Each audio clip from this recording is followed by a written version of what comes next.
Salut tout le monde et bienvenue dans ce nouveau décryptage. Aujourd'hui, on va se plonger dans un cas d'étude absolument fascinant.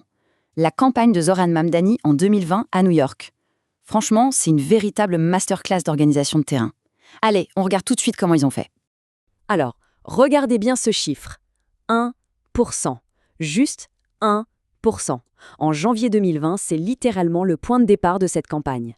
Un chiffre tellement minuscule qu'il en paraît presque impossible, surtout quand on le confronte au pouvoir systémique massif de la machine politique new-yorkaise. Face aux sondages, face à l'argent et à tout un système bien ancré, l'équipe de campagne se retrouvait au pied d'une montagne qui semblait totalement insurmontable. Mais pour comprendre comment ils ont abordé cette montagne, il faut vraiment s'arrêter sur cette citation de Saul Alinsky. « On ne défend pas le peuple, on l'organise ». Ce n'est pas juste une belle phrase pour faire joli, c'est littéralement la boussole de toute leur philosophie. Plutôt que de faire de la politique traditionnelle, l'équipe a fait un virage à 180 degrés pour se concentrer sur une seule chose, bâtir une structure communautaire ultra solide. Ce qui nous amène au chapitre 1, le point de départ, ou la dure réalité des campagnes traditionnelles. On est en février 2020 et les premiers jours sur le terrain sont brutaux. L'approche classique, un échec total. Pour vous donner une idée du désastre, sur une seule soirée, avec 50 portes frappées, ils se sont pris 45 refus nets et catégoriques. Et à côté de ça, seulement 5 toutes petites conversations hésitantes. Autant vous dire que le moral de l'équipe de bénévoles était au plus bas. Mathématiquement, se pointer avec des tracts pour mendier des voix, ça ne marchait pas. On passe donc au chapitre 2, changer de tactique. Le grand pivot de la campagne électorale à l'organisation de quartier. Face à ce mur géant d'indifférence, ils ont eu une prise de conscience vitale. Il fallait absolument tout jeter par la fenêtre. À gauche, vous avez l'ancienne approche. Pouvez-vous voter pour nous? Et à droite, la révélation. Voulez-vous raconter votre histoire? En changeant juste cette petite phrase, on oublie complètement le besoin électoral du candidat. À la place, on s'immerge à 100% dans la vraie vie, dans les réalités du quotidien des habitants. C'est un changement de paradigme total.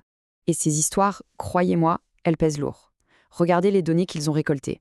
Maria, 72 ans, retraitée, qui lâche $1 150 de loyer alors qu'elle ne touche que $1 200 de pension.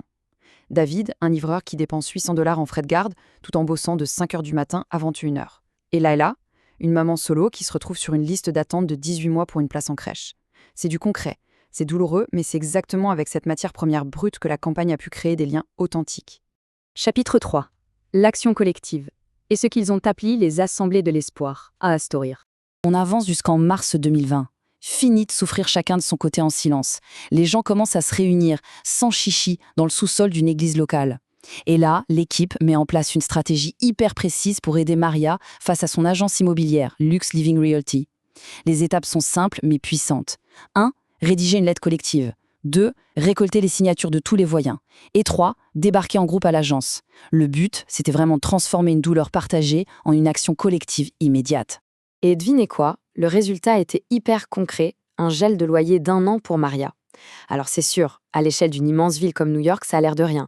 Mais sur place, c'était une preuve tangible. Ça validait toute la méthode.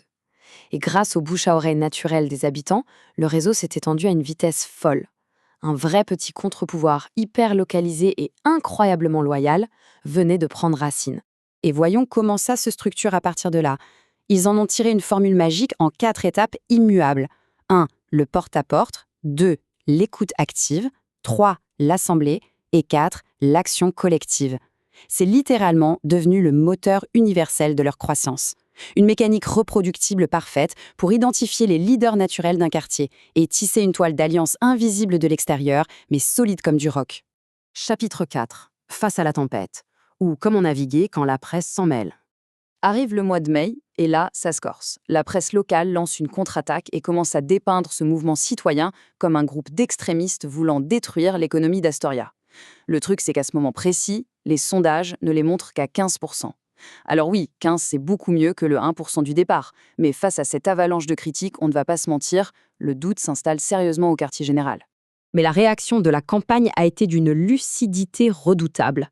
Regardez le contraste. D'un côté, le narratif des médias qui hurle au socialisme radical et au chaos économique, des concepts très abstraits. De l'autre, la riposte tactique de l'équipe, l'opération témoignage. C'est quoi? De simples vidéos de 30 secondes, brutes, non filtrées, tournées avec un smartphone par de vrais travailleurs. Rien de tel pour exploser des théories abstraites que d'utiliser une authenticité humaine radicale. Et cette approche très humaine nous mène directement au grand rassemblement qui a précédé l'élection. Je vous lis la phrase clé parce qu'elle est hyper puissante. Demain, nous n'allons pas élire un homme, nous allons graver ce pouvoir dans les urnes. L'objectif assumé n'était plus du tout de placer un politicien de plus sur un siège. Il s'agissait de rendre ce nouveau pouvoir communautaire complètement irréversible.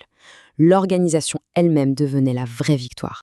Chapitre 5. Le jour du vote. L'activation du fameux contre-pouvoir le 23 juin 2020. Ce qui est vraiment fascinant sur cette diapositive, c'est de voir qu'on est à des années-lumière de la simple mobilisation où l'on envoie juste un SMS pour dire « allez voter ».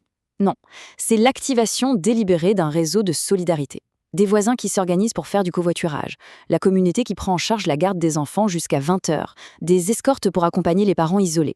C'est littéralement la logistique d'une armée citoyenne qui pratique l'entraide pour être absolument certaine que chaque vote organisé finisse bien dans l'urne. Prenons un instant pour observer la chronologie du mouvement. De février, avec ses premières portes frappées et ses 5 minuscules conversations, à mars, avec la première assemblée et la grosse victoire contre l'agence immobilière.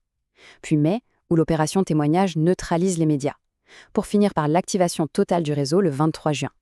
C'est une construction rapide, méthodique.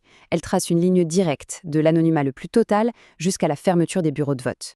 Et justement, quand les bureaux ferment, les chiffres commencent à tomber. Près 5,30, 65% de soutien. Près 5,45, 58%. Ce sont des données très claires qui viennent valider, de façon indiscutable, l'efficacité de cette fameuse stratégie du rue par rue dans les quartiers populaires. Et voici le résultat final qui vient clore le mystère de notre petit 1% de départ, 56,4%. C'est le score de cette victoire, un chiffre énorme qui vient cimenter le succès total de cette méthodologie d'organisation face aux prédictions du début d'année. Ce qu'il faut vraiment retenir, c'est la façon dont ils ont célébré ça. Ce n'était pas le triomphe habituel genre « notre candidat a gagné, bravo ». C'était plutôt « on remet les clés de la ville aux habitants qui se sont organisés ». Ils ont volontairement effacé la figure du candidat pour marteler un message fort. Ce pouvoir, il appartient de façon définitive aux gens qui l'ont collectivement bâti, porte après porte. Dernier chapitre, une méthode universelle, le fameux modèle qui peut s'appliquer partout. Parce qu'au-delà de cette élection spécifique à New York, c'est l'application universelle de ce modèle qui nous intéresse. C'est une véritable preuve de concept. Elle démontre par A plus B que des avantages financiers et systémiques monumentaux peuvent être surmontés, si l'on mise sur des relations humaines locales et profondément organisées. C'est la leçon centrale à retenir aujourd'hui. Des citoyens structurés peuvent efficacement faire le poids face à un système en place.